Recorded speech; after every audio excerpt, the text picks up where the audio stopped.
ಲೋಕಸಭಾ ಚುನಾವಣೆಯ ಬಿಸಿ ಜೋರಾಗ್ತಾ ಇರುವ ಸಂದರ್ಭದಲ್ಲಿ ಹೋದಲ್ಲಿ ಬಂದಲ್ಲಿ ಯಾವ ಪಕ್ಷಗಳು ಎಷ್ಟೆಷ್ಟು ಗೆಲ್ಲಬಹುದು ಅನ್ನುವುದರ ಚರ್ಚೆ. ಬಿಜೆಪಿ ಎಷ್ಟು ಗೆಲ್ಲುತ್ತೆ, ಜೆಡಿಎಸ್ ಎಷ್ಟು ಗೆಲ್ಲುತ್ತೆ, ಕಾಂಗ್ರೆಸ್ ಎಷ್ಟು ಗೆಲ್ಲುತ್ತೆ, ಚರ್ಚೆಗಳ ಮೇಲೆ ಚರ್ಚೆಗಳು ನಡೀತಾ ಇದ್ದಾವೆ. ಬಿಜೆಪಿಗಿಂತಲೂ ಕಾಂಗ್ರೆಸ್ನಲ್ಲಿ ಎಷ್ಟು ಸ್ಥಾನ ಗೆಲ್ತಾರೆ ಅನ್ನೋದರಷ್ಟೇ ಮುಖ್ಯ, ಅಥವಾ ಅದಕ್ಕಿಂತಲೂ ಹೆಚ್ಚು ಮುಖ್ಯ ಯಾವ್ಯಾವ ಸ್ಥಾನಗಳನ್ನು ಗೆಲ್ತಾರೆ. ಕೆಪಿಸಿಸಿ ಅಧ್ಯಕ್ಷರು ಉಪಮುಖ್ಯಮಂತ್ರಿಗಳು ಡಿಕೆ ಶಿವಕುಮಾರ್ ಬೆಂಗಳೂರು ಗ್ರಾಮಾಂತರ ಕ್ಷೇತ್ರದಲ್ಲಿ ತಮ್ಮನನ್ನ ಗೆಲ್ಲಿಸಿಕೊಳ್ಳುವ ಚಾಲೆಂಜ್ ಅನ್ನು ಎದುರಿಗಿಟ್ಕೊಂಡು ಕೂತಿದ್ದಾರೆ. ಅದೇ ರೀತಿ ಮುಖ್ಯಮಂತ್ರಿ ಸಿದ್ದರಾಮಯ್ಯನವರು ಮೈಸೂರು ಮತ್ತು ಚಾಮರಾಜನಗರಗಳನ್ನು ಗೆದ್ದುಕೊಳ್ಳುವ ಚಾಲೆಂಜ್ ಅನ್ನು ಎದುರಿಗಿಟ್ಕೊಂಡು ಕೂತ್ಕೊಂಡಿದ್ದಾರೆ.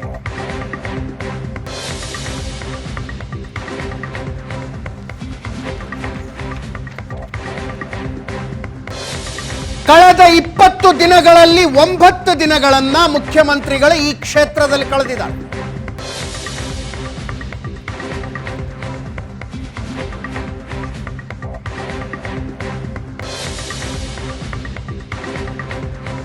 ಸ್ವತಃ ಮುಖ್ಯಮಂತ್ರಿಗಳು ಕಳೆದ 20 ದಿನಗಳಲ್ಲಿ 9 ದಿನಗಳನ್ನ ಈ 2 ಕ್ಷೇತ್ರದ ಪ್ರಚಾರದಲ್ಲಿಯೇ ಕಳೆಯೋದು ಅಂದ್ರೇನು? ಪ್ರಚಾರದ ರೀತಿ ಕೂಡ ನಿಮಗೆ ನೆನಪಿದೆ. ತುಂಬಾ ಇಮೋಷನಲ್ ಅಪೀಲ್ ಮಾಡ್ತಾ ಇದ್ದಾರೆ.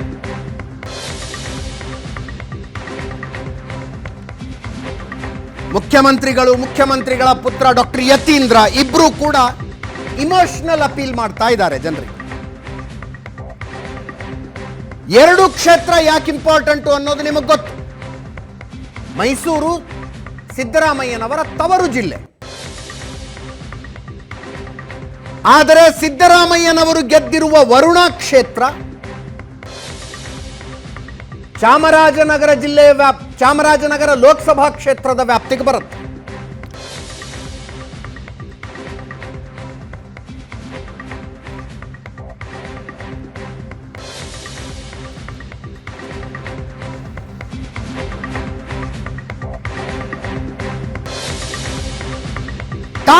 ತಾಲೂಕಿಗೆ ಹೋಗಿ ಪ್ರಚಾರ ಮಾಡ್ತಾ ಇದ್ದಾರೆ ಸಿದ್ದರಾಮಯ್ಯ.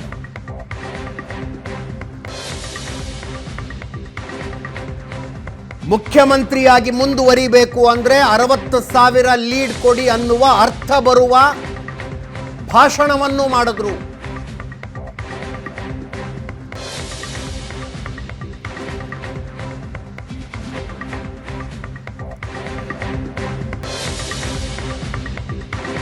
ರಾಜ್ಯದಾದ್ಯಂತ ಚರ್ಚೆಯಾಯಿತು. ವರುಣಾ ಚಾಮರಾಜನಗರಗಳನ್ನೇ ಗೆಲ್ಲದಿದ್ರೆ ಮುಖ್ಯಮಂತ್ರಿಗಳ ಬದಲಾವಣೆ ಆಗ್ಬಿಡುತ್ತಾ ಹಾಗಿದ್ರೆ?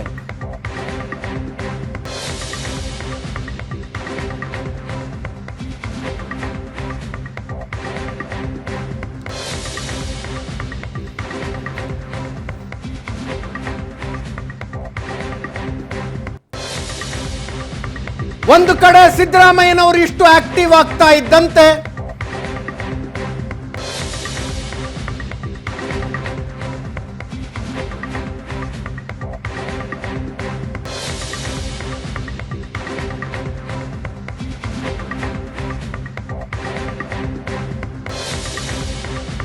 ಸಿದ್ದರಾಮಯ್ಯನವರು ಇಷ್ಟೊಂದು ಆಕ್ಟಿವ್ ಆಗ್ತಾ ಇದ್ದಂತೆ ಬಿಜೆಪಿ ಅವರು ಕೂಡ ಪ್ರಧಾನಿ ನರೇಂದ್ರ ಮೋದಿ ಅವರ ರೋಡ್ ಶೋ ಬೆಂಗಳೂರು ಉತ್ತರ ಲೋಕಸಭಾ ಕ್ಷೇತ್ರದಲ್ಲಿ ನಿಗದಿಯಾಗಿತ್ತು. ಅದನ್ನು ಮೈಸೂರಿಗೆ ಶಿಫ್ಟ್ ಮಾಡೋದು. ಮೈಸೂರಿನಲ್ಲಿ ರೋಡ್ ಶೋ ಅಲ್ಲ, ರ್ಯಾಲಿ ಅಲ್ಲ, ಸಮಾವೇಶ. ಮಂಗಳೂರಿನಲ್ಲಿ ಸಮಾವೇಶ ನಡಿಬೇಕಾಗಿತ್ತು, ಅಲ್ಲಿ ರೋಡ್ ಶೋ ಮಾಡ್ತಾ ಇದ್ದ.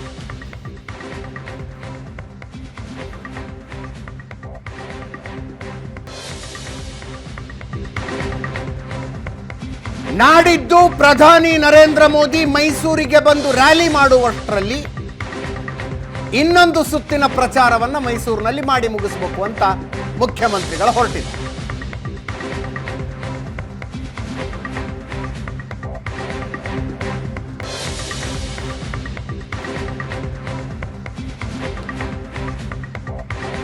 ಕಳೆದ 20 ದಿನಗಳಲ್ಲಿ ನೋಡಿ ಇಲ್ಲಿದೆ.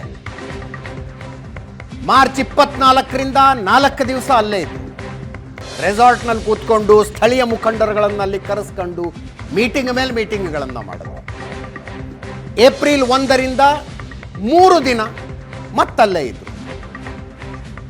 ಈಗ ಇವತ್ತಿನಿಂದ ಇನ್ನು 2 ದಿವಸ ಅಲ್ಲೇ ಇರ್ತಾರೆ.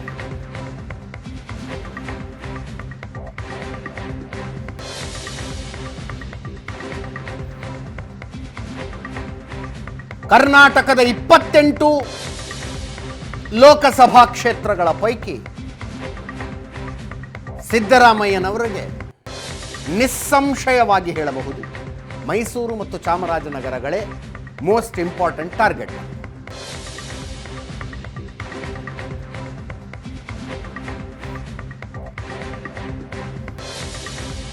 ಎರಡು ಕ್ಷೇತ್ರಗಳಲ್ಲಿ ತಾಲೂಕು ವೈಸ್ ಹೋಗ್ತಾ ಇದೆ.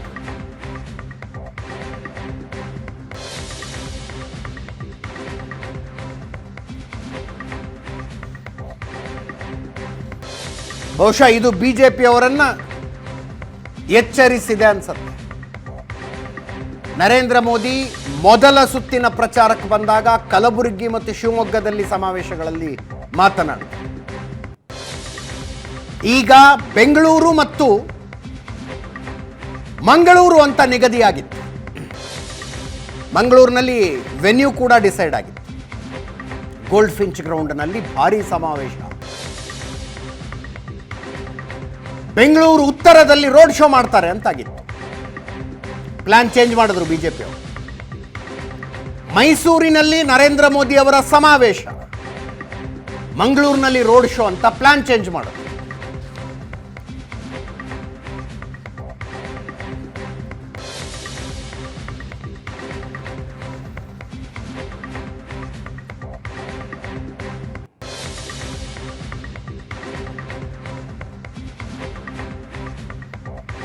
ಸಹಜವಾಗಿ ಜನ ಇಂಥವನ್ನೆಲ್ಲ ಚರ್ಚೆ ಮಾಡ್ತಾ ಇದ್ದಾರೆ.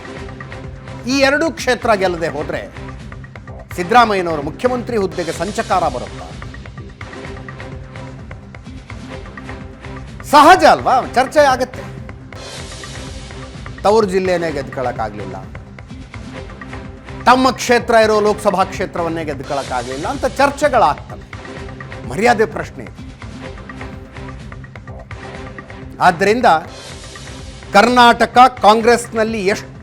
ಕರ್ನಾಟಕದಲ್ಲಿ ಕಾಂಗ್ರೆಸ್ ಎಷ್ಟು ಸ್ಥಾನಗಳನ್ನು ಗೆಲ್ಲುತ್ತೆ ಅನ್ನುವುದರಷ್ಟೇ ಮುಖ್ಯ, ಅಥವಾ ಅದಕ್ಕಿಂತ ಒಂದು ಗುಲಗಂಜಿ ತೂಕ ಜಾಸ್ತಿ ಮುಖ್ಯ ಯಾವ್ಯಾವ ಸ್ಥಾನಗಳನ್ನು ಗೆಲ್ಲುತ್ತೆ.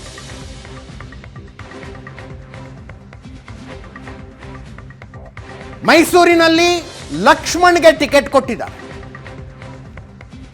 47 ವರ್ಷಗಳ ನಂತರ ಒಬ್ಬ ಒಕ್ಕಲಿಗನಿಗೆ ನಾವು ಟಿಕೆಟ್ ಕೊಟ್ಟಿದ್ದೀವಿ ಅಂತ ಪ್ರಚಾರ ಮಾಡ್ತಾ ಇದ್ದಾರೆ.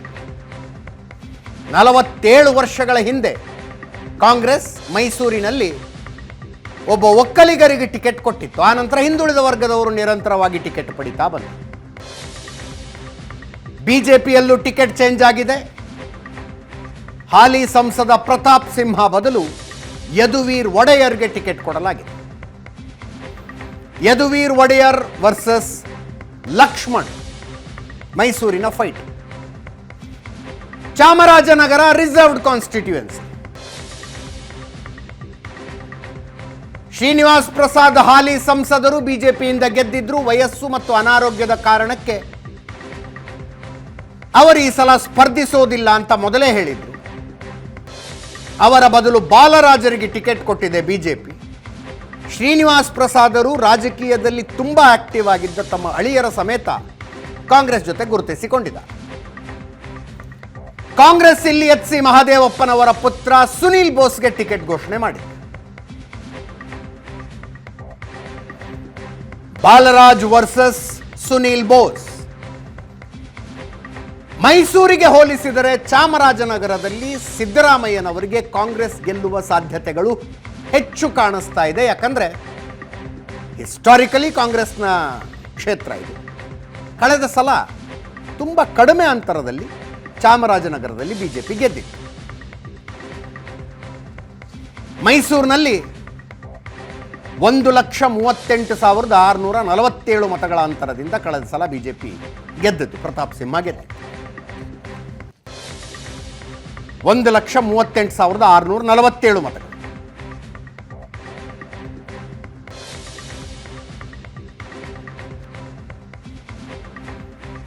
ಆದರೆ ಚಾಮರಾಜನಗರದಲ್ಲಿ ಬಿಜೆಪಿ ಗೆದ್ದದ್ದು ಬರೀ 1,817 ಮತಗಳ ಅಂತರದಿಂದ. ಶ್ರೀನಿವಾಸ್ ಪ್ರಸಾದ್ ಅವರು ಧ್ರುವ ನಾರಾಯಣ್ ವಿರುದ್ಧ 1,817 ಮತಗಳ ಅಂತರದಿಂದ ಮಾತ್ರ ಗೆದ್ದಿತ್ತು.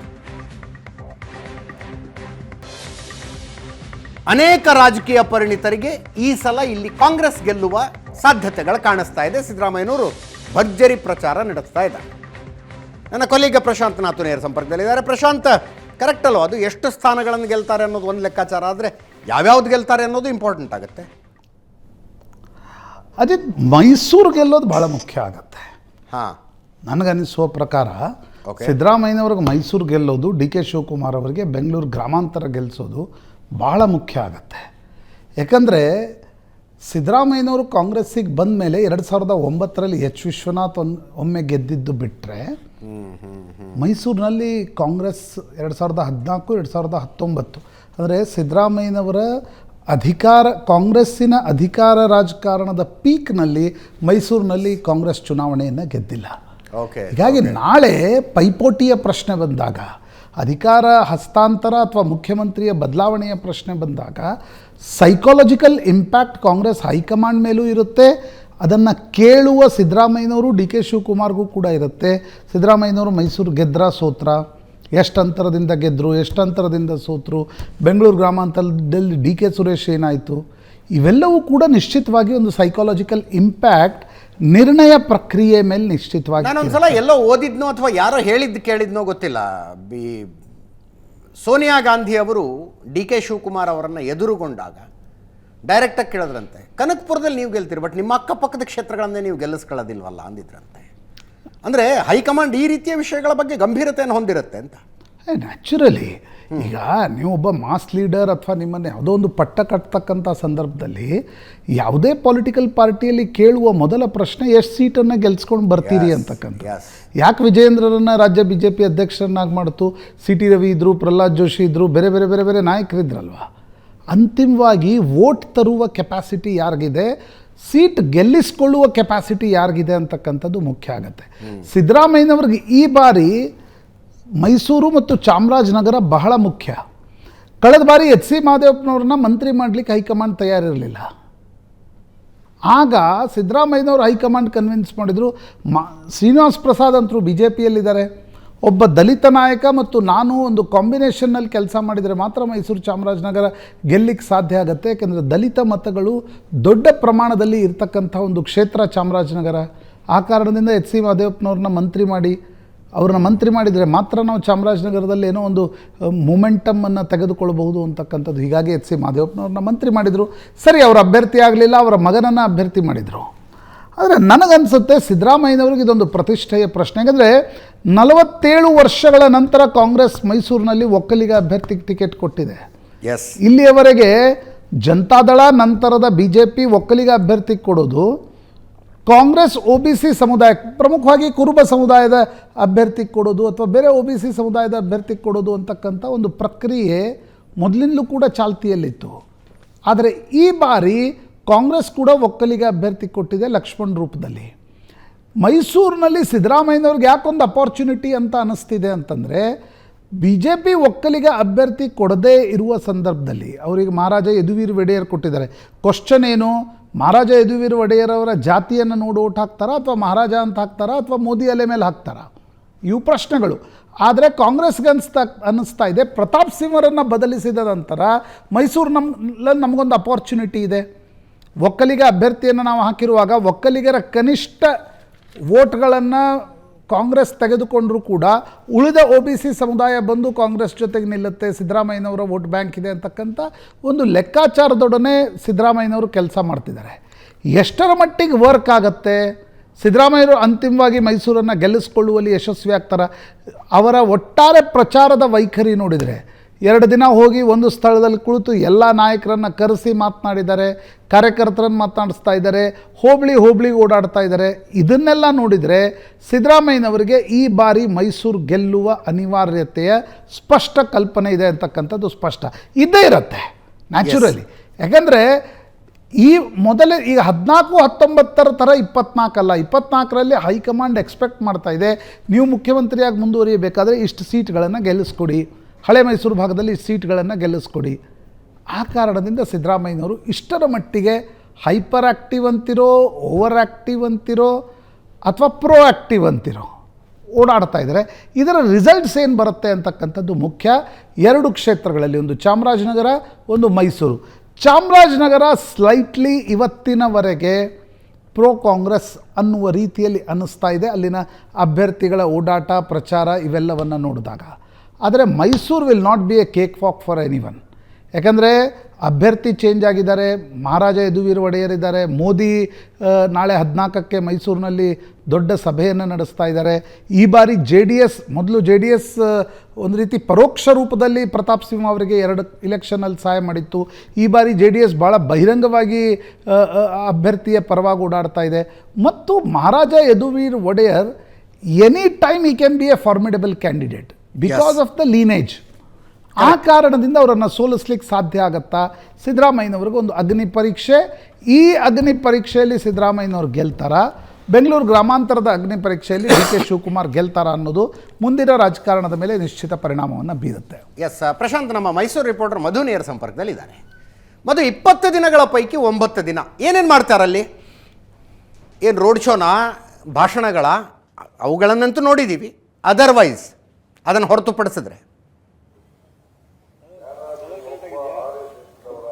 ಅಜಿತ್, ಸಿದ್ದರಾಮಯ್ಯನವರಿಗೆ ಒಂದು ರೀತಿಯಲ್ಲಿ ಮೈಸೂರು ಭಾಗದಲ್ಲಿ ತಮ್ಮ ಪಕ್ಷವನ್ನ ಗೆಲ್ಲಿಸ್ಕೊಳ್ಬೇಕು ಅಂತ ಹೇಳಿದ್ರೆ ತಾವೇ ಫೀಲ್ಡ್ಗಿಳಿದು ಕೆಲಸ ಮಾಡಬೇಕಾ ಅನ್ನುವಂತ ಒಂದು ಅನಿವಾರ್ಯತೆ ಕಂಡು ಬಂದಂತೆ ಕಾಣಿಸ್ತಾ ಇದೆ. ಹಾಗಾಗಿಯೇ ಕೂಡ ಈ ಬಾರಿ ಲೋಕಸಭಾ ಚುನಾವಣೆಯಲ್ಲಿ ಪದೇ ಸಿದ್ದರಾಮಯ್ಯನವರು ಮೈಸೂರಿಗೆ ಬರ್ತಾ ಇರ್ತಕ್ಕಂಥದ್ದು. ಇಲ್ಲಿ ಬರುವಂತದ್ದು ಅವರು ಸಭೆ ಮಾಡೋದಕ್ಕಿಂತ ಹೆಚ್ಚಾಗಿ ಈ ಭಾಗದಲ್ಲಿ ಇರ್ತಕ್ಕಂಥ, ಅಂದ್ರೆ ಕಾಂಗ್ರೆಸ್ನಿಂದ ಬಿಟ್ಟು ಹೋಗಿರ್ತಕ್ಕಂಥ ನಾಯಕರುಗಳಿರ್ತಕ್ಕಂಥವ್ರು, ಕಾಂಗ್ರೆಸ್ಗೆ ತೊಡಕಾಗುವಂತ ಇತರ ಪಕ್ಷಗಳ ನಾಯಕರು ಇರ್ತಕ್ಕಂಥವ್ರು, ಅಂತವ್ರನ್ನ ಸೆಳೆಯುವಂತ ಕೆಲಸವನ್ನ ಮಾಡುವಂತದ್ದು. ನಾವು ಅವರು ಬಂದಿರತಕ್ಕಂಥ ಮೂರು ಪ್ರವಾಸಗಳಲ್ಲಿ ಮೊದಲ ಪ್ರವಾಸವನ್ನ ಮುಖ್ಯವಾಗಿ ತೆಗೆದುಕೊಳ್ಳೋದಾದ್ರೆ, ಅವರು ಮೊದಲ ಪ್ರವಾಸದಲ್ಲಿ ಮಾಡಿದಂತದ್ದು ಜೆಡಿಎಸ್ ಇರ್ಬೋದು ಮತ್ತೆ ಬಿಜೆಪಿ ಇರ್ಬೋದು, ಆ ನಾಯಕರುಗಳನ್ನ ಪಕ್ಷಕ್ಕೆ ಸೆಳ್ಕೊಳ್ಳುವಂತ ಕೆಲಸವನ್ನ ಮಾಡಿದ್ರು. ಒಂದಷ್ಟು ಅಂದ್ರೆ ಸ್ಥಳೀಯ ಮಟ್ಟವಾಗಿ ಜಿಲ್ಲಾ ಪಂಚಾಯತ್ ಮಟ್ಟದಲ್ಲಿ ಇರ್ತಕ್ಕಂಥ ನಾಯಕರುಗಳೇನಿದ್ದಾರೆ ಅವರನ್ನ ಸೆಳೆಯುವಂತ ಕೆಲಸವನ್ನ ಮಾಡಿದ್ರು. ಇಲ್ಲಿ ಬಹಳ ಮುಖ್ಯವಾಗಿ ಗಮನಿಸಬೇಕು, ಮೈಸೂರು ಭಾಗದಲ್ಲಿ ಏನು ಒಕ್ಕಲಿಗ ಮತವನ್ನ ನಾವೇನ್ ಹೇಳ್ತೀವಿ, ಅದೇ ರೀತಿಯಾಗಿ ದಲಿತ ಮತಗಳು ಕೂಡ ನಿರ್ಣಾಯಕದ ಹಂತದಲ್ಲಿರ್ತಕ್ಕಂಥವು. ವಿ ಶ್ರೀನಿವಾಸ್ ಪ್ರಸಾದ್ ಅವರು ಸಿದ್ದರಾಮಯ್ಯನವ್ರ ಜೊತೆಗೆ ಮುನಿಸ್ಕೊಂಡು ಬಿಜೆಪಿಗೆ ಹೋಗಿದ್ರು. ಆ ಕಾರಣಕ್ಕಾಗಿಯೇ ಕೂಡ ಚಾಮರಾಜನಗರದಲ್ಲಿ ಬಿಜೆಪಿ ಅರಳುವಂತೆ ಆಗಿತ್ತು ಕಳೆದ ಬಾರಿ. ಅದು ಕಾಂಗ್ರೆಸ್ನ ಭದ್ರಕೋಟೆ ಅಂತ ಹೇಳಲಾಗಿಯೂ ಕೂಡ ಈ ಬಾರಿ ಅವರು ರಾಜಕೀಯ ನಿವೃತ್ತಿಯನ್ನ ಪಡ್ಕೊಂಡಿದ್ದಾರೆ. ಹಾಗಾಗಿ ಅವರ ಬೆಂಬಲಿಗರು ಯಾರನ್ನ ಬೆಂಬಲಿಸಬೇಕು, ಅದನ್ನ ಹೇಗಾದ್ರೂ ಮಾಡಿ ಎನ್ಕ್ಯಾಶ್ ಮಾಡ್ಕೊಳ್ಬೇಕು ಅನ್ನೋದು ಸಿದ್ದರಾಮಯ್ಯನವರ ತಲೆಯಲ್ಲಿರ್ತಕ್ಕಂಥದ್ದು. ಹಾಗಾಗಿನೇ ಕೂಡ ಮೊದಲ ಬಾರಿ ಬಂದಂತವ್ರು ರೆಸ್ಟ್ಗೆ ಅಂತೇಳಿ ರೆಸಾರ್ಟ್ಗೆ ಹೋದ್ರು, ಅಲ್ಲಿ ರೆಸ್ಟ್ ಮಾಡಲಿಲ್ಲ. ಅವರು ಸ್ವತಃ ವಿ ಶ್ರೀನಿವಾಸ್ ಪ್ರಸಾದ್ ಅವರ ಜೊತೆಗೆ ಮೊಬೈಲ್ ನಲ್ಲಿ ಮಾತುಕತೆಯನ್ನ ನಡೆಸಿದ್ರು. ಅದರ ಪರಿಣಾಮ ನಾವು ಈಗ ಗಮನಿಸೋದೇ ಆದ್ರೆ, ವಿ ಶ್ರೀನಿವಾಸ್ ಪ್ರಸಾದ್ ಅವರ ಮನೆಯಲ್ಲಿ ಇರ್ತಕ್ಕಂಥ 2 ಅಳಿಯರಲ್ಲಿ ಒಬ್ಬ ಈಗ ಬಿಜೆಪಿಯಲ್ಲಿ ಇದ್ದಾರೆ. ಆದ್ರೆ ಮತ್ತೊಬ್ರು ಏನೋ ಬಿಜೆಪಿ ಟಿಕೆಟ್ ಆಕಾಂಕ್ಷಿ ಆಗಿದ್ರು, ಅವರೂ ಸೇರಿದಂತೆ ಅವರ ಸಹೋದರನ್ನು, ವಿ ಶ್ರೀನಿವಾಸ್ ಪ್ರಸಾದ್ ಅವರ ಸಹೋದರರ ಕುಟುಂಬ ಏನಿದೆ ಸಂಪೂರ್ಣವಾಗಿ ಕಾಂಗ್ರೆಸ್ ಅನ್ನ ಕೈ ಹಿಡಿದಿರ್ತಕ್ಕಂಥದ್ದು. ಅವರ ಪರವಾಗಿ ಪ್ರೆಸ್ ಮೀಟ್ ಗಳನ್ನ ಮಾಡುವಂತದ್ದು ಇದೆಲ್ಲವೂ ಕೂಡ ನಡೀತಾ ಇದೆ. ಕೇವಲ ಇದು ಮೈಸೂರಿಗಷ್ಟೇ ಸೀಮಿತ ಆಗಿಲ್ಲ, ಚಾಮರಾಜನಗರ ಆಗ್ಬೋದು, ಜೊತೆಗೆ ಬೇರೆ ಬೇರೆ ವಿಧಾನಸಭಾ ಕ್ಷೇತ್ರ ವ್ಯಾಪ್ತಿಯಲ್ಲಿ ಇರ್ತಕ್ಕಂತಹ ಜೆಡಿಎಸ್ ಮತ್ತೆ ಬಿಜೆಪಿಯ ನಾಯಕರುಗಳೇನಿದ್ದಾರೆ, ಸ್ಥಳೀಯ ಮುಖಂಡರುಗಳು ಅವರನ್ನ ಸೆಳೆಯುವಂತ ಕೆಲಸವನ್ನ ಮಾಡಿದ್ರು. ಇಲ್ಲಿ ಒಂದು ಬಿಜೆಪಿಯ ವಿಚಾರಕ್ಕೆ ಬರೋದಾದ್ರೂ ಕೂಡ ಕೆಆರ್ ಕ್ಷೇತ್ರದಲ್ಲಿ ಇರ್ತಕ್ಕಂಥ ಬ್ರಾಹ್ಮಣ ಮುಖಂಡ ಎಚ್ ಪಿ ರಾಜೀವ್ ಕಳೆದ ಬಾರಿ ಮೂಡ ಅಧ್ಯಕ್ಷರಾಗಿದ್ರು. ಅವರು ಕೂಡ ಈ ಬಾರಿ ಟಿಕೆಟ್ ಆಕಾಂಕ್ಷಿ ಕೂಡ ಆಗಿದ್ರು. ಅವ್ರಿಗೂ ಕೂಡ ಟಿಕೆಟ್ ಮಿಸ್ ಆಯ್ತು. ಯಾರು ಇಂಥವ್ರು ಒಂದಷ್ಟು ಅಸಮಾಧಾನವನ್ನು ಒಳಗೊಂಡಿದ್ರು ಅಂತವರನ್ನ ಆಪರೇಟ್ ಮಾಡ್ಲಿಕ್ಕೆ ಸ್ವತಃ ಸಿದ್ದರಾಮಯ್ಯನವರು ಮೈಸೂರಿಗೆ ಬರಬೇಕಾಗಿತ್ತು ಅನ್ನುವಂಥದ್ದನ್ನ ನಾವಿಲ್ಲಿ ಗಮನಿಸಬೇಕಾಗತ್ತೆ. ಅಂದ್ರೆ ಅವ್ರು ಇಲ್ಲದೆ ಇದ್ರೆ ಯಾವ ನಾಯಕರು ಅವರನ್ನೆಲ್ಲ ಪಕ್ಷಕ್ಕೆ ಕರೆತರ್ತಾರೆ ಅಂತ ನಾವು ನೋಡೋದಾದ್ರೆ ಖಂಡಿತವಾಗ್ಲೂ ಕೂಡ ಮೈಸೂರು ಭಾಗದಲ್ಲಿ ಆ ತರದ ಯಾವುದೇ ಕೂಡ ಲೀಡರ್ಗಳು ಕೂಡ ಇರಲಿಲ್ಲ. ಅದನ್ನೂ ಮೀರಿದಂತೆ ಸಿದ್ದರಾಮಯ್ಯನವ್ರಿಗೆ ಯಾಕಿಷ್ಟು ಅನಿವಾರ್ಯತೆ ಅನ್ನೋದಾದ್ರೆ, ಕಳೆದೆರಡು ಸಾರಿಯಿಂದನೂ ಕೂಡ ಅವರು ಮುಖ್ಯಮಂತ್ರಿ ಆಗಿದ್ದಾಗ್ಯೂ ಕೂಡ ಇಲ್ಲಿ ಲೋಕಸಭಾ ಸ್ಥಾನಗಳನ್ನ ಕಾಂಗ್ರೆಸ್ಗೆ ಗೆಲ್ಲಿಸ್ಕೊಳ್ಳಿಕ್ ಸಾಧ್ಯ ಆಗ್ತಾ ಇಲ್ಲ. ಅಂದ್ರೆ ಸಿದ್ದರಾಮಯ್ಯನವರು ನೆಗ್ಲೆಕ್ಟ್ ಮಾಡ್ತಾ ಇದ್ರು. ಒಂದು, ಕಳೆದೆರಡು ಚುನಾವಣೆಯಲ್ಲಿ ಮೈಸೂರಿನಲ್ಲಿ ಕುರುಬ ಸಮುದಾಯದವರಿಗೆ ಟಿಕೆಟ್ ಅನ್ನ ಕೊಟ್ಟಿದ್ರು. ಆಗ ಒಕ್ಕಲಿಗ ಸಮುದಾಯ ಕೈ ಹಿಡಿತಾ ಇರಲಿಲ್ಲ. ಮೈತ್ರಿ ಅನ್ನೋದು ಇಲ್ಲದೆ ಇದ್ರೂ ಕೂಡ ಬಿಜೆಪಿ ಅಭ್ಯರ್ಥಿಯನ್ನ ಈಸಿಯಾಗಿ ಜೆಡಿಎಸ್ ನ ನಾಯಕರುಗಳು ಬೆಂಬಲಿಸ್ತಾ ಇದ್ರು. ಹೀಗಾಗಿ ಬಿಜೆಪಿಯ ಅಭ್ಯರ್ಥಿ ಈಸಿಯಾಗಿ ಗೆಲ್ತಾ ಇದ್ರು.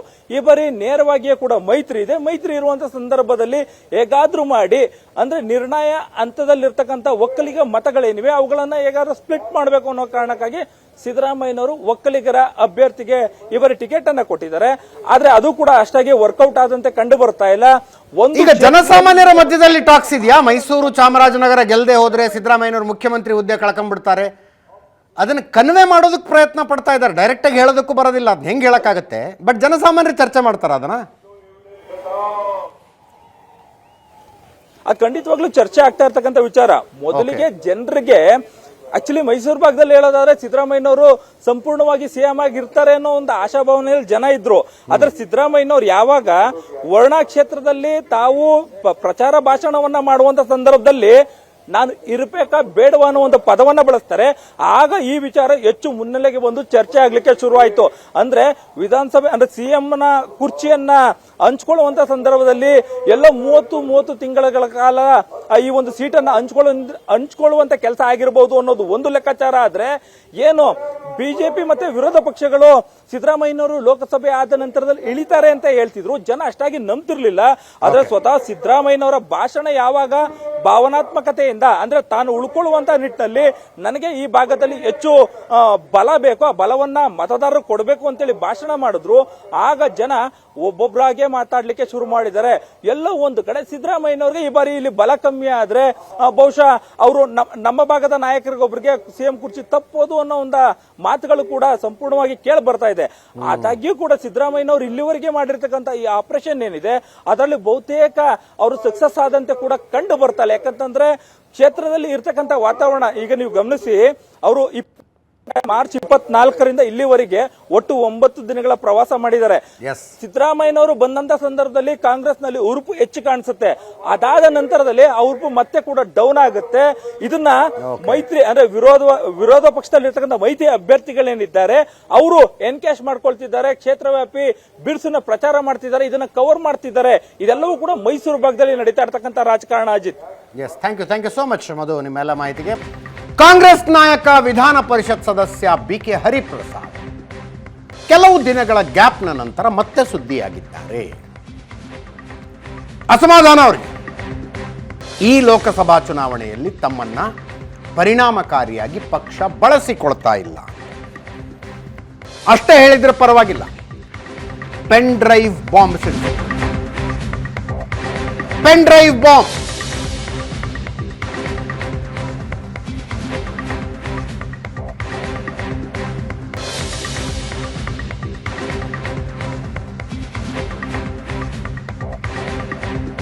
ನಾನು ಸ್ಟಾರ್ ಕ್ಯಾಂಪೇನರ್, ನನ್ನನ್ನು ಉಪಯೋಗಿಸಿಕೊಳ್ಳೋದಕ್ಕಾಗಲ್ಲ.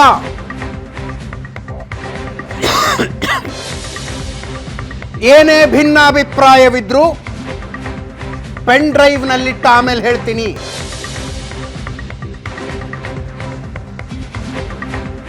ಪಕ್ಷ ನನ್ನನ್ನು ಬಳಸಿಕೊಳ್ಳಲಿ, ಬೇರೆಯವರು ಬಳಸಿಕೊಳ್ಳೋದಕ್ಕೆ ಬಿಡೋದಿಲ್ಲ.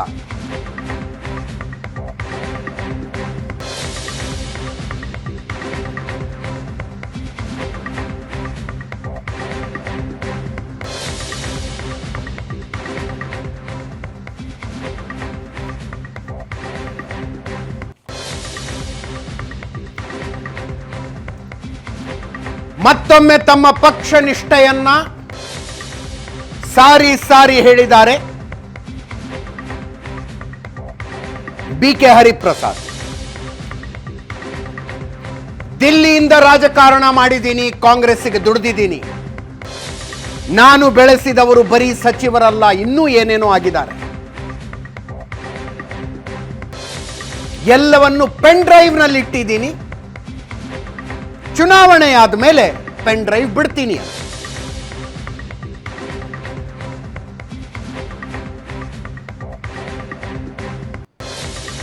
ಸಿದ್ದರಾಮಯ್ಯನವರ ವಿರುದ್ಧದ ಸಿಟ್ಟಿದು. ಬಿ ಕೆ ಹರಿಪ್ರಸಾದ್ರ ಸಿಟ್ಟು ಈ ಹಿಂದೆ ಕೂಡ ಬೇರೆ ಬೇರೆ ಶಬ್ದಗಳಲ್ಲಿ ಬಹಿರಂಗವಾಗಿದೆ.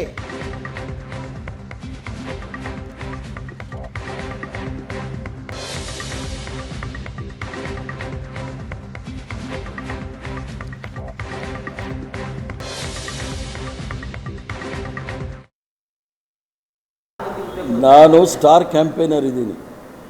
ನನ್ನ ಯಾರು ಉಪಯೋಗಿಸ್ಕೊಳ್ಳೋಕ್ಕಾಗೋದಿಲ್ಲ. ನನ್ನ ಉಪಯೋಗ ಕಾಂಗ್ರೆಸ್ ಪಕ್ಷಕ್ಕಿರುತ್ತೆ. ಎಲ್ಲಿ ಏನು ಮಾಡಬೇಕು ಅದನ್ನು ಮಾಡ್ತಾ ಇರ್ತೇನೆ. ಆದ್ದರಿಂದ ವೈಯಕ್ತಿಕ ರಾಜಕಾರಣ ಬೇರೆ, ಇದು ಕಾಂಗ್ರೆಸ್ ಪಕ್ಷದ ಮತ್ತು ದೇಶದ ರಾಜಕಾರಣ. ಅದರಲ್ಲಿ ಯಾವುದೇ ರೀತಿಯ ಭಿನ್ನಾಭಿಪ್ರಾಯಗಳಿದ್ರೂ ಸಹ ಪೆನ್ ಡ್ರೈವಲ್ಲಿ ಇಟ್ಬಿಟ್ಟು ಅದು ಆಮೇಲೆ. ಆದ್ದರಿಂದ ಯೂಸ್ ಮಾಡಿ ಬಿಡೋದು ಅದು ಬೇರೆ ಪ್ರಶ್ನೆ. ನಾವು ಕಾಂಗ್ರೆಸ್ ಪಕ್ಷದಲ್ಲಿ ಬಂದಿರೋದೇ ಕಾಂಗ್ರೆಸ್ ಪಕ್ಷ ನಮ್ಮನ್ನು ಯೂಸ್ ಮಾಡಲಿ ಅಂತ ಹೇಳಿ. ಚುನಾವಣೆ ಆದಮೇಲೆ ಬರ್ತೀನಿ, ಇಲ್ಲೇ ಬಂದು ಮಾಡ್ತೀನಿ. ನಾನು ಯಾವತ್ತಿಂದ ದೆಹಲಿ ರಾಜಕಾರಣ ಮಾಡಿದ್ದೀನಿ, ಅದು ಕಾಂಗ್ರೆಸ್ ಪಕ್ಷ, ಕಾಂಗ್ರೆಸ್ ಪಕ್ಷದ ಧ್ವಜ, ಕಾಂಗ್ರೆಸ್ ಪಕ್ಷದ ನಾಯಕತ್ವ ಕೇಂದ್ರದಲ್ಲಿದ್ದವ್ರು ಕೆಲಸ ಮಾಡಿದ್ದೀನಿ ವಿನಃ ಮಿನಿಸ್ಟರ್ ಅಲ್ಲ. ಇನ್ನೂ ಏನೇನೋ ಆಗಿದ್ದಾರೆ, ಅದನ್ನು ಅದಕ್ಕೆ ಹೇಳಿದ್ನಲ್ಲ, ಪೆನ್ ಡ್ರೈವಲ್ಲಿ ಇಟ್ಟಿರಿ, ಚುನಾವಣೆ ಆದಮೇಲೆ ಬರ್ತೀನಿ, ಇಲ್ಲೇ ಬಂದು ಮಾಡ್ತೀನಿ. ರಾಜಕಾರಣದಲ್ಲಿ ಹಲವಾರು ಮುಖವಾಡಗಳನ್ನು ನಾವು ನೋಡಬೇಕಾಗುತ್ತೆ. ಆದ್ದರಿಂದ ನಮ್ಮ ವೈಯಕ್ತಿಕವಾದ ನಿಷ್ಠೆ ಕಾಂಗ್ರೆಸ್ ಪಕ್ಷ, ವೈಯಕ್ತಿಕವಾದ ನಿಷ್ಠೆ ತ್ರಿವರ್ಣ ಧ್ವಜ, ವೈಯಕ್ತಿಕವಾದ ನಿಷ್ಠೆ ಸಂವಿಧಾನ. ಕುರ್ಚಿಗೆ ನಮ್ದು ಯಾವುದು ನಿಷ್ಠೆ. ರಾಷ್ಟ್ರ ರಾಜಕಾರಣದಿಂದ ರಾಜ್ಯಕ್ಕೆ ಬಂದ ಬಿ ಕೆ ಹರಿಪ್ರಸಾದ್ ವಿಧಾನ ಪರಿಷತ್ ಸದಸ್ಯರಾದರು. ಮಾಜಿ ರಾಜ್ಯಸಭಾ ಸದಸ್ಯರು, ವಿಧಾನ ಪರಿಷತ್ ಸದಸ್ಯರಾದರು. ಈ ಸಲ ಮಂತ್ರಿಯಾಗುವ ಆಸೆ ಇಟ್ಕೊಂಡಿದ್ರು, ಆಗಲಿಲ್ಲ. ಸಮುದಾಯದ ಕಾರ್ಯಕ್ರಮವೊಂದರ ವೇದಿಕೆಯ ಮೇಲೆ ಮಾತನಾಡಿದ್ರು. ರಾಜ್ಯಗಳಿಗೆ ಮುಖ್ಯಮಂತ್ರಿಗಳನ್ನ ಮಾಡಿದವನು ನಾನು, ರಾಜ್ಯಗಳಿಗೆ ಮುಖ್ಯಮಂತ್ರಿಗಳನ್ನ ಮಾಡಿದವನು. ಅಸಮಾಧಾನ ಸ್ಪಷ್ಟ ಇತ್ತು. ನೇರವಾಗಿ ಸಿದ್ದರಾಮಯ್ಯನವರ ಹೆಸರು ಹೇಳದೇ ಇದ್ರು ಸಿದ್ದರಾಮಯ್ಯನವರ ಬಗ್ಗೆ ಅನೇಕ ಮಾತುಗಳನ್ನಾಡಿದ್ರು. ಅದ್ವಾನಿ ಅವರನ್ನು ಭೇಟಿ ಮಾಡೋದಕ್ಕೆ ಹೋಗಿದ್ರು ಅನ್ನೋ ಅತಿ ಹಿಂದುಳಿದವರ ಸಮಾವೇಶ ಮಾಡಿದ್ರು. ಯಾವುದರಿಂದಲೂ ಕೂಡ ಬಿ ಕೆ ಹರಿಪ್ರಸಾದ್ರ ಅಂದರೆ ರಾಜಕಾರಣ ಹೊಳಿತಾ ಇಲ್ಲ, ಚಮಕಾಯಿಸ್ತಾ ಇಲ್ಲ. ಈಗ ಪೆನ್ ಡ್ರೈವ್ ಬಗ್ಗೆ ಮಾತಾಡ್ತಿದ್ದಾರೆ. ನನ್ನ ಕೊಲೀಗ್ ಪ್ರಶಾಂತ್ ನಾಥ್ ನೇರ ಸಂಪರ್ಕದಲ್ಲಿದ್ದಾರೆ. ಪ್ರಶಾಂತ್, ಒಂದೊಂದು ಸಲ ಅನಿಸುತ್ತೆ ತುಂಬ ಕೇಪಬಲ್ ಆಗಿರುವಂಥ ಒಬ್ಬ ಪಾಲಿಟಿಷಿಯನ್ನ ಕಾಂಗ್ರೆಸ್ ಪಕ್ಷ ಸೈಡ್ ಲೈನ್ ಮಾಡಿ ಹಾಕಿದೆ ಅಂತ. ಇನ್ನೊಂದು ಸಲ ಅನಿಸುತ್ತೆ ಓರ್ ಹೈಪಡ ಬಿ ಕೆ ಹರಿಪ್ರಸಾದ್ ಅಂತ. ಅದೇ ನೋಡಿ, ಬಿ ಕೆ ಹರಿಪ್ರಸಾದ್ ಒಬ್ಬ ಕಾಂಗ್ರೆಸ್ನ 40 ವರ್ಷದಿಂದ ಕಾಂಗ್ರೆಸ್ ಜೊತೆಗೆ ರಾಜಕಾರಣ ಮಾಡ್ತಾ AICC ಪ್ರಧಾನ ಕಾರ್ಯದರ್ಶಿವರೆಗೆ ಹುದ್ದೆವರೆಗೆ ತಲುಪಿರ್ತಕ್ಕಂಥ ಒಬ್ಬ ವ್ಯಕ್ತಿ. ಗಾಂಧಿ ಕುಟುಂಬದ ನಿಷ್ಠ ಕೂಡ ಹೌದು. ಹಿಂದುಳಿದ ವರ್ಗದಿಂದ ಬಂದರೂ ಕೂಡ ಜಾತಿ ರಾಜಕಾರಣ ಅಂತಕ್ಕಂಥದ್ದನ್ನು ಮಾಡ್ತಾ ಕೂರದೆ AICCಯಲ್ಲಿ ಆಗಿಂದಾಗಲೇ ಯಾರಿಗೇನು ಬೇಕು ಅಂತಕ್ಕಂಥದ್ರ ಬಗ್ಗೆ ಪ್ರಧಾನ ಕಾರ್ಯದರ್ಶಿಯಾಗಿ ಚೆನ್ನಾಗಿ ಕೆಲಸ ಮಾಡಿರ್ತಕ್ಕಂಥವ್ರು. ದಿಲ್ಲಿ ರಾಜಕಾರಣವನ್ನು ಚೆನ್ನಾಗಿ ಅರಿತವರು. ಆದರೆ ಅನೇಕ ಬಾರಿ ಹೀಗಾಗತ್ತೆ. ಅವರ ಮೊದಲ ತಪ್ಪು ಅಥವಾ ಅದು ಈಗ ಅವರು ಮೊದಲು ಮಾಡ್ತಾ ಇರ್ತಕ್ಕಂಥದ್ದು ಸಿದ್ದರಾಮಯ್ಯನವರ ವಿರೋಧ. ಎಸ್, ಅವರು ಹಿಂದೆ ಇದೇ ರೀತಿ ವೀರಪ್ಪ ಮೊಯ್ಲಿ ವಿರುದ್ಧ ಕೂಡ ಇದ್ದರು, ಹಿಂದೆ ಬೇರೆ ಬೇರೆ ಬಂಗಾರಪ್ಪನವರ ವಿರುದ್ಧ ಕೂಡ ಇದ್ದರು, ಈಗ ಸಿದ್ದರಾಮಯ್ಯನವರ ವಿರುದ್ಧ ಇದ್ದಾರೆ. ಉಳಿದವರ ರೀತಿಯಲ್ಲಿ ಸಿದ್ದರಾಮಯ್ಯ ಈ ವಿರೋಧವನ್ನು ಸಹಿಸಿಕೊಳ್ಳುವ ಸ್ವಭಾವದವರು ಅಲ್ಲ. ಹೀಗಾಗಿ ಯಾವುದೇ ಕಾರಣಕ್ಕೂ ಕೂಡ ಹರಿಪ್ರಸಾದ್ ಮಂತ್ರಿ ಆಗಬೇಕು ಅಂತಂದಾಗ ಸಿದ್ದರಾಮಯ್ಯ ಶತಾಯಗತಾಯ ಬೇಡ ಅಂದರು. ಮಧು ಬಂಗಾರಪ್ಪನವರನ್ನು ಅವರು ಡಿ ಕೆ ಶಿವಕುಮಾರ್ಗೆ ಆಪ್ತರಾದರೂ ಕೂಡ ಈಡಿಗ ಕೋಟಾದಲ್ಲಿ ಮಧು ಬಂಗಾರಪ್ಪನವರನ್ನು ಮಂತ್ರಿ ಮಾಡಿದರು. ಹರಿಪ್ರಸಾದ್ರನ್ನು ದೂರ ಇಡುವಲ್ಲಿ ಯಶಸ್ವಿಯಾದರು. ಮತ್ತು ದಿಲ್ಲಿ ರಾಜಕಾರಣ ಕೂಡ ಬದಲಾಗಿದೆ. ಅಲ್ಲಿ ಅಹ್ಮದ್ ಪಟೇಲ್ ಇಲ್ಲ. ಎಸ್, ರಾಹುಲ್ ಗಾಂಧಿ ಹತ್ತಿರ ಇರುವವರು ಈಗ ಕೆ ಸಿ ವೇಣುಗೋಪಾಲ್, ಇವರೆಲ್ಲರೂ ಡಿ ಕೆ ಹರಿಪ್ರಸಾದ್ರ ಜೂನಿಯರ್ ಕೂಡ ಹೌದು. ಹೌದು ಹೌದು. ಹೀಗಾಗಿ ತುಂಬ ಏನವರು ಸೀನಿಯರ್ಸನ್ನು ಲಿಫ್ಟ್ ಮಾಡ್ತಾರೆ ಅಂತಕ್ಕಂಥ ಸ್ಥಿತಿಯಲ್ಲಿಲ್ಲ. ಮತ್ತು ಚುನಾವಣಾ ರಾಜಕಾರಣ, ಇಲೆಕ್ಟ್ರಲ್ ಪಾಲಿಟಿಕ್ಸ್ನಲ್ಲಿ ಹರಿಪ್ರಸಾದ್ ಎಂದೂ ಗೆದ್ದಿಲ್ಲ. ಕರೆಕ್ಟ್. ಅದು ಕೂಡ ಅವರ ದೌರ್ಬಲ್ಯಗಳಲ್ಲಿ ಒಂದು. ಒಳ್ಳೆಯ ನಾಯಕ, ಅವ್ರಿಗೊಂದು ಪಕ್ಷದ ಮೇಲೆ ಹಿಡಿತಾ ಇದೆ, ಪಕ್ಷ ಹೇಗೆ ಕೆಲಸ ಮಾಡುತ್ತೆ ಅಂತಕ್ಕಂಥದ್ದು ಗೊತ್ತು, ಎಲ್ಲವೂ ಸರಿ. ಆದರೆ ಅಂತಿಮವಾಗಿ ನೀವು ರಾಜಕಾರಣಕ್ಕೆ ಬಂದಾಗ ಯಾವ ಎಲೆಕ್ಷನ್ ಗೆದ್ದಿದ್ದೀರಿ ಅನ್ನೋ ಯಾವ ಎಲೆಕ್ಷನ್ ಗೆದ್ದಿದ್ದೀರಿ, ಎಷ್ಟು ಕ್ಷೇತ್ರ. 2019 ಬೆಂಗಳೂರು ದಕ್ಷಿಣದಿಂದ ಕ್ಯಾಂಡಿಡೇಟ್ ಆದರೂ 3,30,000 ಮತಗಳ ಅಂತರದಿಂದ ತೇಜಸ್ವಿ ಸೂರ್ಯ ವಿರುದ್ಧ ಸೋತರು. ಈ ಸಲ ಉತ್ತರ ಕನ್ನಡಕ್ಕೆ ಕ್ಯಾಂಡಿಡೇಟ್ ಆಗ್ತಾರೆ ಜೋರು ಚರ್ಚೆ ಇತ್ತು, ಬಟ್ ಆಗಲಿಲ್ಲ. ಚರ್ಚೆ ಇತ್ತು. ಆದರೆ ಸಿದ್ದರಾಮಯ್ಯನವರು ಇರಲಿ, ಡಿ ಕೆ ಶಿವಕುಮಾರ್ ಇರಲಿ, ಇಬ್ಬರೂ ಕೂಡ ಹರಿಪ್ರಸಾದ್ರಿಗೆ ಟಿಕೆಟ್ ಕೊಡಲಿಕ್ಕೆ ಒಪ್ಪಲಿಲ್ಲ. ನನಗನ್ಸುತ್ತೆ ಇಲೆಕ್ಟ್ರಲ್ ಸ್ಟ್ರೈಕ್ ರೇಟ್ ವಿಷಯದಲ್ಲಿ ಹರಿಪ್ರಸಾದ್ ಸ್ವಲ್ಪ ಹಿನ್ನಡೆಯನ್ನು ಅನುಭವಿಸ್ತಾರೆ. ಅವರೊಂದು ರೀತಿ ಸಿದ್ದರಾಮಯ್ಯನವರ ವಿರುದ್ಧ ಈಡಿಗರ ಸಮಾವೇಶವನ್ನು ಮಾಡಿ ತೊಡೆ ತಟ್ಟಿ ಎಲ್ಲ ಮಾಡಲಿಕ್ಕೆ ಹೋದರು. ಆದರೆ ನನಗನ್ಸುತ್ತೆ ರಾಜಕಾರಣದಲ್ಲಿ ಚಡ್ತಾ ಸೂರಜ್ಕೋ ಸಲಾಮ್ ಅನ್ನೋದೊಂದು ಶಬ್ದ ಇದೆ. ಅಂದರೆ ಉದಯಿಸುತ್ತಿರುವ ಸೂರ್ಯನಿಗೆ ಸಲಾಮ್ ಇರುತ್ತೆ ಹೊರತು ಮುಳುಗುತ್ತಿರುವ ಸೂರ್ಯನಿಗಲ್ಲ ಇರೋಲ್ಲ. ಆ ಕಾರಣದಿಂದ ನನಗನ್ಸುತ್ತೆ ಹರಿಪ್ರಸಾದ್ ಹಿನ್ನೆಲೆಗೆ ಹೋಗಿದ್ದಾರೆ. ದಿಲ್ಲಿಯಲ್ಲೂ ಕೂಡ ಅವರಿಗೆ ಆ ಮಟ್ಟದ ಫ್ರೆಂಡ್ಸ್ ಏನು ಹಿಂದಿನ ದಿನಮಾನಗಳಲ್ಲಿದ್ದರು, ಮೋತಿಲಾಲ್ ವೋರಾ ಇದ್ದರು, ಅಹ್ಮದ್ ಪಟೇಲ್ ಇದ್ದರು, ಸೋನಿಯಾ ಗಾಂಧಿ ಹರಿಪ್ರಸಾದರನ್ನು ಮಂತ್ರಿ ಮಾಡಿ ಅಂತಕ್ಕಂಥದ್ದನ್ನು ಹೇಳಿದರೂ ಕೂಡ ಈ ಬಾರಿ ಅವರನ್ನು ಮಂತ್ರಿ ಮಾಡೋಕ್ಕಾಗಲಿಲ್ಲ. ಸೋನಿಯಾ ಗಾಂಧಿ ಸಿದ್ದರಾಮಯ್ಯನವ್ರಿಗೂ, ಡಿ ಕೆ ಶಿವಕುಮಾರ್ಗೂ, ರಾಹುಲ್ ಗಾಂಧಿಗೂ ಹರಿಯನ್ನು ಮಂತ್ರಿ ಮಾಡಿ ಅಂತಕ್ಕಂಥದ್ದನ್ನು ಹೇಳಿದರು. ಹೌದು. ಆದರೆ ಕೋಟಾ ಎಲ್ಲಿಂದ ಕೊಡೋದು ಅನ್ನುವ ಪ್ರಶ್ನೆ ಬಂದಾಗ ಮಧು ಬಂಗಾರಪ್ಪನವರಿಗೆ ಮಂತ್ರಿ ಮಾಡಲಾಯಿತು. ಯಾಕಂದರೆ ಮುಂದಿನ ಒಂದು ಭವಿಷ್ಯದ ರಾಜಕಾರಣದ ದೃಷ್ಟಿಯಿಂದ ಮಧು ಬಂಗಾರಪ್ಪ ಹೆಂಗಿದ್ದಾರೆ ಅನ್ನುವ ಕಾರಣಕ್ಕೋಸ್ಕರ. ಹೀಗಾಗಿ ಹರಿಪ್ರಸಾದರ ಬೆಂಬಲಕ್ಕೆ ಕೆಲ ಕಾಂಗ್ರೆಸ್ಸಿಗರು ಇದ್ದಾರೆ ಅಂತ ಅನಿಸುತ್ತೆ. ಬಟ್ ಇವತ್ತಿನ ರಾಜಕಾರಣದಲ್ಲಿ ಹರಿಪ್ರಸಾದ್ ಎಲ್ಲಿ ಫಿಟ್ ಆಗ್ತಾರೆ ಅಂತಕ್ಕಂಥ ಪ್ರಶ್ನೆ ಕೂಡ ಇದೆ. ಹೀಗಾಗಿ ಆಗಾಗ ಸ್ವಲ್ಪ ಮಟ್ಟಿಗೆ ಪಕ್ಷದ ವಿರುದ್ಧ ಬೇಸರವನ್ನು ಬಹಿರಂಗವಾಗಿ ತೋಡ್ಕೊಂಡು ಸುದ್ದಿಯಲ್ಲಿರ್ತಾರೆ. ಆದರೆ ಏನೋ ಮಾಡಲಿಕ್ಕೆ ಸಾಧ್ಯ ಆಗ್ತಾ ಇದೆ ಅಂತಕ್ಕಂಥ ಸ್ಥಿತಿಯಲ್ಲಿ. ಬಟ್ ವಾಟ್ ಇಸ್ ದಿಸ್, ಏನೋ ಪೆನ್ ಡ್ರೈವ್ ಅಂತಿದ್ದಾರೆ, ಅದಕ್ಕೆ ಗೊತ್ತಿಲ್ಲ ಅದು ಏನು ಪೆನ್ ಡ್ರೈವಲ್ಲಿದೆ, ಏನಿಟ್ಟು ನಾಳೆ ಪತ್ರಿಕಾಗೋಷ್ಠಿಯನ್ನು ಮುಂದಿನ ದಿನಗಳಲ್ಲಿ ಮಾಡ್ತೀನಿ ಅಂತಕ್ಕಂಥದ್ದನ್ನು ಹೇಳ್ತಾ ಇದ್ದಾರೆ ಅಂತಕ್ಕಂಥದ್ದು. ನನಗೊಂದು ವಿಷಯದಲ್ಲಿ ಅನಿಸುತ್ತೆ, ಸಿದ್ದರಾಮಯ್ಯನವರ ವಿರುದ್ಧ ಅವ್ರದ್ದೊಂದು ಹೋರಾಟ ಇದೆ. ಹಿಂದೆ ಡಿ ಕೆ ಶಿವಕುಮಾರ್ ವಿರುದ್ಧ ಕೂಡ ಒಂದು ಮಟ್ಟದ ಹೋರಾಟ ಇತ್ತು. ಮಲ್ಲಿಕಾರ್ಜುನ್ ಖರ್ಗೆ ಅವರಿಗೆ ಬೇರೆ ಬೇರೆ ಕಾರಣಗಳಿಂದ ಆತ್ಮೀಯರು ಕೂಡ ಇದ್ದಾರೆ. ಕಾಂಗ್ರೆಸ್ಸಿಗರು ಇದ್ದಾರೆ. ಆದರೆ ಅಜಿತ್, ನೀವು ವರ್ತಮಾನದ ರಾಜಕಾರಣದಲ್ಲಿ ಫಿಟ್ ಇನ್ ಆಗಬೇಕಾಗತ್ತೆ. ಕರೆಕ್ಟ್. ಪ್ರಾಯಶಃ ಹರಿಪ್ರಸಾದ್ ಅದರಲ್ಲೆಲ್ಲೋ ಎಡವ್ತಾ ಇದ್ದಾರೆ ಅಂತ ಅನಿಸುತ್ತೆ. ಅನೇಕ ಬಾರಿ ಏನಾಗುತ್ತೆ, ವಿರೋಧ ಮಾತಾಡದವ್ರಿಗೆ ರಾಜಕಾರಣದಲ್ಲಿ ಏನೂ ಸಿಗೋಲ್ಲ. ಹೌದು ಹೌದು. ಒಳಗಿಂದೊಳಗೆ ವಿರೋಧ ಮಾಡಿಕೊಂಡು ಯಾರ ಹತ್ರನೋ ಮಾತನಾಡಿಸಿದವ್ರಿಗೆ ರಾಜಕಾರಣದಲ್ಲೇ ಬಹಳಷ್ಟು ಸಿಗತ್ತೆ. ಇಂಥ 108 ಉದಾಹರಣೆಗಳು ಭಾರತದ ಮತ್ತು ಕರ್ನಾಟಕದ ರಾಜಕಾರಣದಲ್ಲಿವೆ. ಬಿಜೆಪಿಯಲ್ಲಿ ಈಶ್ವರಪ್ಪನವ್ರ ಬಗ್ಗೆ ಕೂಡ ಇದನ್ನೇ ಚರ್ಚೆ ಮಾಡ್ತಾ ಇದ್ವಿ. ಬಟ್ ಈಶ್ವರಪ್ಪನವರು ಅಧಿಕಾರವನ್ನು ಅನುಭವಿಸಿದ್ದಾರೆ. ಅಲ್ಲಲ್ಲ, ಈಗಿನ ವಿರೋಧದ ಬಗ್ಗೆ ನಾನು ಹೇಳೋದು. ಈಗಿನ ವಿರೋಧ. ಹರಿಪ್ರಸಾದ್ ಎಂದೂ ಡೈರೆಕ್ಟ್ ಅಧಿಕಾರವನ್ನು ಅನುಭವಿಸಿಲ್ಲ. ರಾಜ್ಯಸಭೆಗೆ ಆಯ್ಕೆ ಆಗ್ತಾ ಬರ್ತಾಯಿದ್ರು. ನಂತರ ರಾಜ್ಯಸಭೆಗೆ ಒಂದೇ ಸೀಟ್ ಇರೋದರಿಂದ ನಿಮ್ಗೆ ಆಯ್ಕೆ ಮಾಡಲ್ಲ ಅಂತ ಹೇಳಾಯಿತು. ನಂತರ ವಿಧಾನ ಪರಿಷತ್ತಿಗೆ ಬಂದರು, ವಿರೋಧ ಪಕ್ಷದ ನಾಯಕರಾದರು. ವಿಧಾನ ಪರಿಷತ್ತಿನ ವಿರೋಧ ಪಕ್ಷದ ನಾಯಕ ಕಾಯ್ದೆ ಮಂತ್ರಿ ಆಗ್ತಾರೆ. ಹೌದು. ಆದರೆ ಕಳೆದ ಬಾರಿ SR ಪಾಟೀಲೂ ಆಗಲಿಲ್ಲ, ಈ ಬಾರಿ BK ಹರಿಪ್ರಸಾದ್ ಕೂಡ ಆಗಲಿಲ್ಲ. ನಂತರ ಸಿದ್ದರಾಮಯ್ಯನವರ ವಿರುದ್ಧ ಬಹಿರಂಗವಾಗಿ ವಾಗ್ದಾಳಿಯನ್ನು ನಡೆಸ್ತಾ ಇದ್ದಾರೆ. ಆದರೆ ಸಿದ್ದರಾಮಯ್ಯನವ್ರಿಗಿರ್ತಕ್ಕಂಥ ಜನಮಾನಸದ ಬೆಂಬಲ, ಮಾಸ್ ಲೀಡರ್, ವೋಟ್ ಹಾಕಿಸ್ತಕ್ಕಂಥ ಶಕ್ತಿ, ಇವೆಲ್ಲ ವಿಷಯಗಳಲ್ಲಿ ಹರಿಪ್ರಸಾದ್ ಸ್ವಲ್ಪ ಕಾಂಗ್ರೆಸ್ನ ಸಂಘಟನೆಯನ್ನು ಮಾಡ್ಬೋದು, ಬಿಟ್ಟರೆ ಮಾಸ್ ಲೀಡರ್ ಅಲ್ಲ. ಎಸ್. ಹೀಗಾಗಿ ನನಗನ್ಸುತ್ತೆ ಇವತ್ತಿನ ಸ್ಥಿತಿಯಲ್ಲಿ ಹರಿಪ್ರಸಾದರ ವಿರೋಧ ಎಷ್ಟರ ಮಟ್ಟಿಗೆ ವರ್ಕ್ ಆಗುತ್ತೆ ಅಂತಕ್ಕಂಥದ್ದು ಕೂಡ ಒಂದು ಪ್ರಶ್ನಾರ್ಥಕ ಇದೆ. ಯಾಕಂದರೆ ಮಂಗಳೂರಿನಲ್ಲಿ ಬಿಲ್ಲವ ಕ್ಯಾಂಡಿಡೇಟೇ ಇದ್ದಾರೆ ಕಾಂಗ್ರೆಸ್ಗೆ. ಹೌದು. ನೀವು ಗೀತಾ ಶಿವರಾಜ್ ಕುಮಾರ್ ಬಿಲ್ ಅವರೇ ಇದ್ದಾರೆ. ನೀವು ಕೊಡೋದು ಎಲ್ಲಿ ಕೊಡ್ಲಿಕ್ಕೆ ಸಾಧ್ಯ ಆಗುತ್ತೆ? 4 ಸೀಟ್ಗಳಿವೆ, ಕಾರವಾರ, ಶಿವಮೊಗ್ಗ, ಉಡುಪಿ, ಮಂಗಳೂರು. ಅದರಲ್ಲಿ 2 ಬಿಲ್ಲವ ಕ್ಯಾಂಡಿಡೇಟೇ ಇದ್ದಾರೆ ಕಾಂಗ್ರೆಸ್ಗೆ. ಹೀಗಾಗಿ ಇಲ್ಲ, ಕಾಂಗ್ರೆಸ್ ಬಿಲ್ ಅವರ ವಿರೋಧಿ ಅಂತಕ್ಕಂಥ ಪ್ರಚಾರವನ್ನು ಕೂಡ ಮಾಡಲಿಕ್ಕೆ ಸಾಧ್ಯ ಇಲ್ಲ.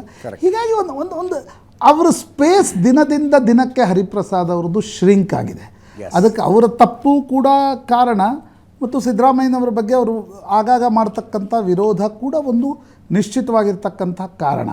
ಮತ್ತು ಹರಿಪ್ರಸಾದ್ ವಿರೋಧ ಮಾಡ್ತಾ ಇದ್ದಾರೆ ಅನ್ನುವ ಕಾರಣಕ್ಕೋಸ್ಕರ ಡಿ ಕೆ ಶಿವಕುಮಾರ್ ಅವರನ್ನು ಹತ್ತಿರ ಸೇರಿಸ್ಕೊಳ್ಳೋದಾಗಲಿ, ಖರ್ಗೆ ಹತ್ತಿರ ಸೇರಿಸ್ಕೊಳ್ಳೋದಾಗಲಿ, ಪರಮೇಶ್ವರ್ ಹತ್ತಿರ ಸೇರಿಸ್ಕೊಳ್ಳೋದಾಗಲಿ ಮಾಡ್ತಾ ಇಲ್ಲ. ವಿರೋಧ ಇದ್ದಾಗ ಸಿದ್ದರಾಮಯ್ಯನವ್ರು ಹೇಳಿದ್ರು ಅವ್ರನ್ನ ಮಾತಾಡಿಸಿ ಅಂತ, ಹೈಕಮಾಂಡ್ ಹೇಳಿತು ಅವ್ರನ್ನ ಮಾತಾಡಿಸಿ ಅಂತ, ಅದನ್ನೆಲ್ಲ ಮಾಡ್ತಾರೆ ಹೊರತು ಹರಿಪ್ರಸಾದ್ಗೆ ಏನೋ ಒಂದು ಜಾಗೆಯನ್ನು ಕೊಡಬೇಕು ಅಂತಕ್ಕಂಥ ಚರ್ಚೆ ಕಾಂಗ್ರೆಸ್ನ ಮೇನ್ ಸ್ಟ್ರೀಮ್ ಮೊಗಸಾಲೆಗಳಲ್ಲಿ ಕೇಳಿ ಬರ್ತಾ ಇಲ್ಲ. ಅದು ನನಗನ್ಸುತ್ತೆ ಹರಿಪ್ರಸಾದ್ ಇರ್ತಕ್ಕಂಥ ದೊಡ್ಡ ದೌರ್ಬಲ್ಯ. ಮಲ್ಲಿಕಾರ್ಜುನ ಖರ್ಗೆ ಅವರು ಈ ಸಲ ಲೋಕಸಭಾ ಚುನಾವಣೆಯಲ್ಲಿ ಸ್ಪರ್ಧಿಸ್ತಾ ಇಲ್ಲ. ಸೋಲಿಲ್ಲದ ಸರದಾರ ಅನ್ನಿಸಿಕೊಂಡಿದ್ದ ಮಲ್ಲಿಕಾರ್ಜುನ ಖರ್ಗೆ 2019 ಲೋಕಸಭಾ ಚುನಾವಣೆಯಲ್ಲಿ ಅವರದ್ದೇ ಶಿಷ್ಯನಾಗಿದ್ದ, ಒಂದು ಕಾಲದ ಶಿಷ್ಯ ಉಮೇಶ್ ಜಾಧವ್ ವಿರುದ್ಧ ಸೋತು. ಈ ಸಲ ಮತ್ತೆ ಸ್ಪರ್ಧೆ ಮಾಡ್ತಾರೋ ಇಲ್ಲವೋ ಅನ್ನುವ ಚರ್ಚೆ ಜೋರಾಗಿರುವಾಗ, ಒಂದು ಕ್ಷೇತ್ರಕ್ಕೆ ಸೀಮಿತವಾದರೆ ಅಲ್ಲಿ ಹೆಚ್ಚು ಸಮಯ ಕೊಡಬೇಕಾಗತ್ತೆ, ನಾನು ದೇಶಾದ್ಯಂತ ಓಡಾಡಿ ಪ್ರಚಾರ ಮಾಡ್ತೀನಿ ಅಂತ ಕಲಬುರಗಿಯ ಟಿಕೆಟನ್ನು ಅಳಿಯನಿಗೆ ಕೊಡಿಸಿದ. ರಾಧಾಕೃಷ್ಣ ದೊಡಮನಿ ಇವತ್ತು ನಾಮಿನೇಷನ್ ಫೈಲ್ ಮಾಡಿದ್ರು. ಮಲ್ಲಿಕಾರ್ಜುನ ಖರ್ಗೆ ಅವರು ಮಾತನಾಡಿದ್ರು ಮತ್ತು ಭಾವನಾತ್ಮಕವಾಗಿ ಮಾತನಾಡಿದರು.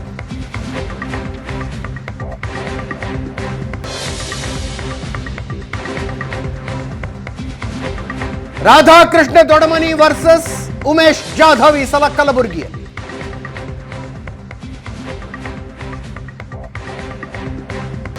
ಹನ್ನೆರಡು ಗಂಟೆ 12 ನಿಮಿಷ 12 ಸೆಕೆಂಡಿಗೆ ಸರಿಯಾಗಿ ನಾಮಪತ್ರ ಸಲ್ಲಿಸಿದರು. ಕಾಂಗ್ರೆಸ್ಸಿನ ಘಟಾನುಘಟಿ ನಾಯಕರುಗಳಿವೆ.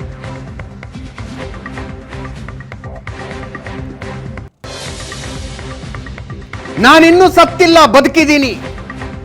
ರಾಧಾಕೃಷ್ಣಗೆ ಓಟು ಕೊಟ್ಟು ನೋಡಿ, ಮುಂದಿನ 5 ವರ್ಷದಲ್ಲಿ ಏನೇನು ಬದಲಾವಣೆ ಆಗುತ್ತೆ ಅಂತ ತಿಳಿಯುತ್ತೆ.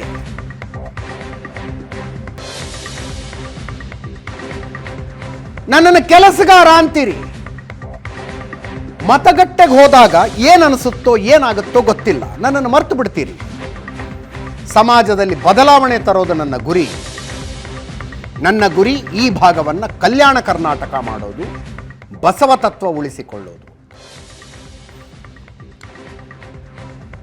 ರಣದೀಪ್ ಸಿಂಗ್ ಸುರ್ಜೇವಾಲಾ, ಡಿ.ಕೆ. ಶಿವಕುಮಾರ್, ಲಕ್ಷ್ಮಣ ಸವದಿ ಸೇರಿದಂತೆ ಅನೇಕ ಮುಖಂಡರಿದ್ದರು.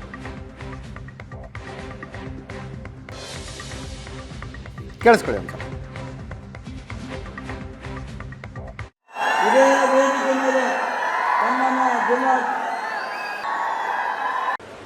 ಈಗ ನೀವು ರಾಧಾಕೃಷ್ಣ ಅವರಿಗೆ ಓಟ್ ಕೊಟ್ಟು, ಹಸ್ತಕ್ಕೆ ಓಟ್ ಕೊಟ್ಟು ನೋಡಿ, ಮುಂದಿನ 5 ವರ್ಷದಲ್ಲಿ ಏನು ಬದಲಾವಣೆ ಆಗ್ತದೆ ಅನ್ನೋದು ನಿಮಗೆ ಗೊತ್ತು.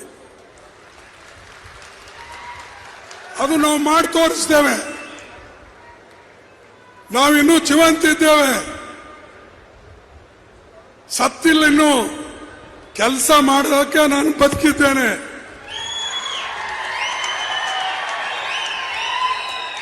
ಕೆಲಸ ನಾನು ಬರೇ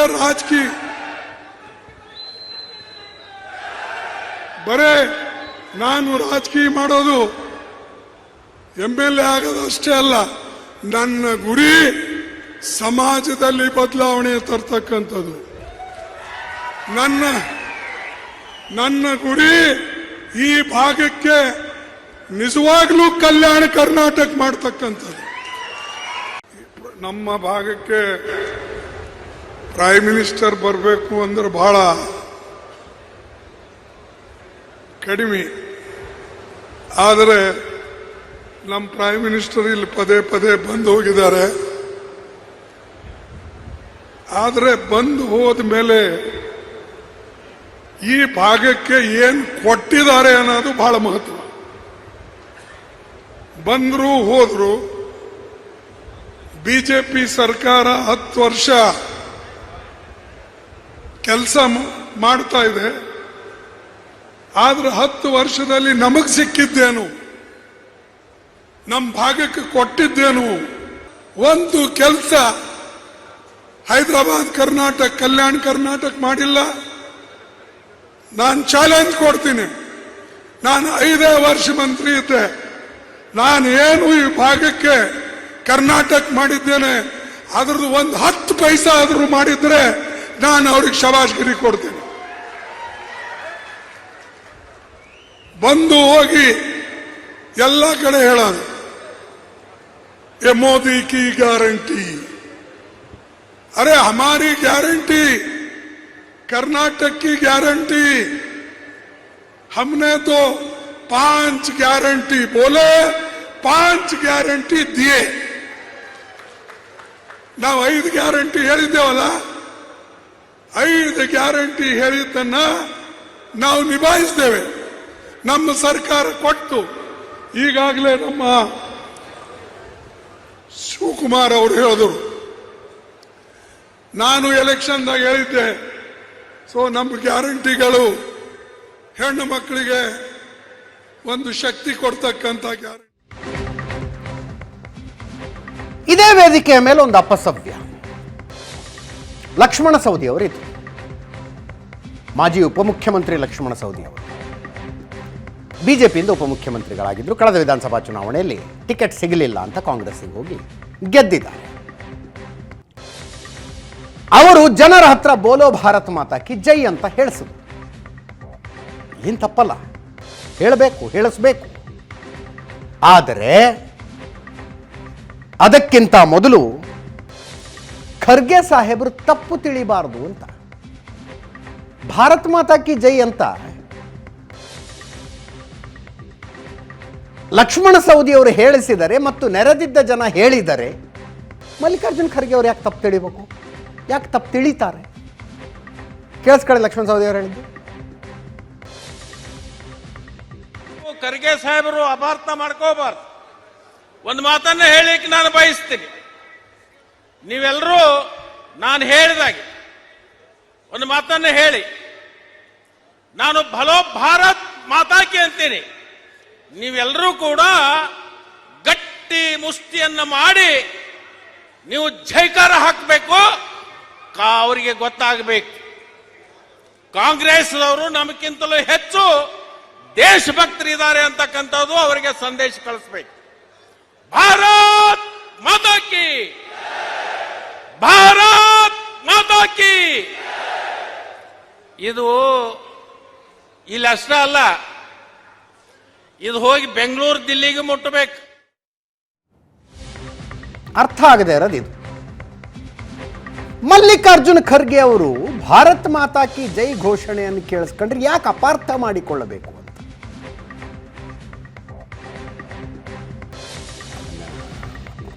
ಲಕ್ಷ್ಮಣ ಸವದಿ ಅವರೇ ಹೇಳಬೇಕು. ದಯವಿಟ್ಟು ಖರ್ಗೆ ಸಾಹೇಬರು ಅಪಾರ್ಥ ಮಾಡಿಕೊಳ್ಳಬಾರದು. ನಾನೊಂದು ಮಾತು ಹೇಳ್ತೀನಿ, ನೀವು ಹೇಳ್ರಿ, ಬೋಲೋ ಭಾರತ್ ಮಾತಾ ಕಿ ಜೈ ಅಂತ. ಏನು ಭಾರತ್ ಮಾತಾ ಕಿ ಜೈ ಮೇಲೆ ಬಿಜೆಪಿ ಅವ್ರದ್ದು ಪೇಟೆಂಟ್ ಇದೆಯಾ? ಪೇಟೆಂಟ್ ಇದೆಯಾ? ಅದು ಕಾಂಗ್ರೆಸ್ಸಿಗೆ ನಿಷಿದ್ಧ ಘೋಷಣೆಯ? ಬಿಜೆಪಿಯಿಂದ ಹೋಗಿ ಲಕ್ಷ್ಮಣ ಸವದಿಯವರು ಆ ಘೋಷಣೆಯನ್ನು ಕಾಂಗ್ರೆಸ್ಸಿಗೆ ಕಲಿಸ್ಬೇಕಾ?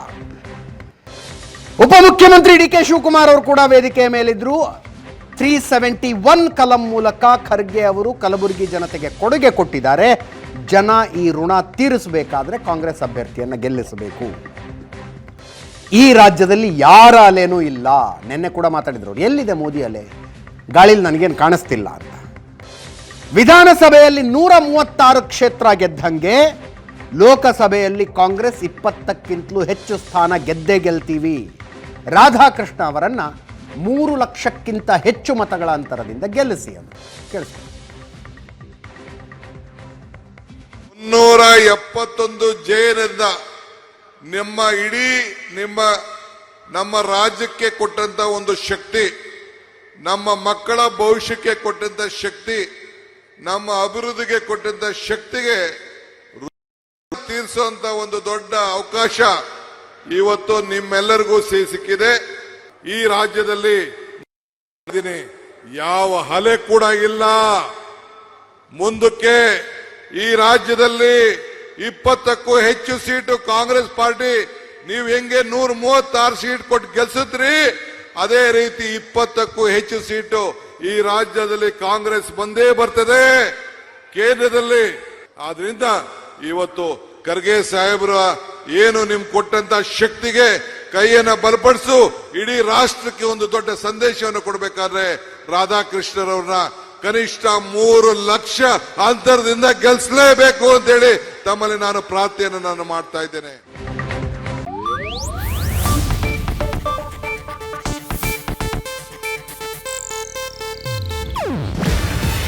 ಇದು ಏಷ್ಯಾನೆಟ್ ನ್ಯೂಸ್ ನೆಟ್ವರ್ಕ್ ಪ್ರಸ್ತುತಿ. ನೀವು ನೋಡ್ತಿದ್ದೀರಾ ಏಷ್ಯಾನೆಟ್ ಸುವರ್ಣ ನ್ಯೂಸ್.